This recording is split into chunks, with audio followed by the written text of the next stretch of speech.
Welcome to Phone Transformer, where we are going to show you exactly how to remove an application from Android to help you declutter your phone and free up valuable storage space.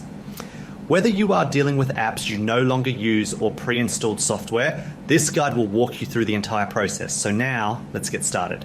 Step 1 is to go to the settings icon on your home screen or by swiping upward to see the full app list.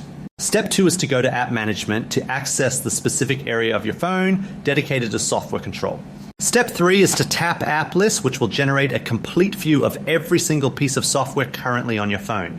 Step 4 is to scroll through the list and tap on the app you wish to delete from your device. This selection opens the individual info page for that specific app, where you can see how much data it uses and find the options to remove it. Step 5 is to tap the Uninstall button, which is the primary way to completely delete the software and all its data. Clicking this will permanently remove the app from your storage, ensuring it no longer uses any of your phone's memory or resources. Step 6 is for apps that cannot be deleted. Tap the Disable option to turn them off and hide them from your view. This is a great solution for system apps that come with the phone, as it prevents them from running and saves your battery life. Thank you for watching, and please make sure to subscribe to the channel for more helpful mobile tips.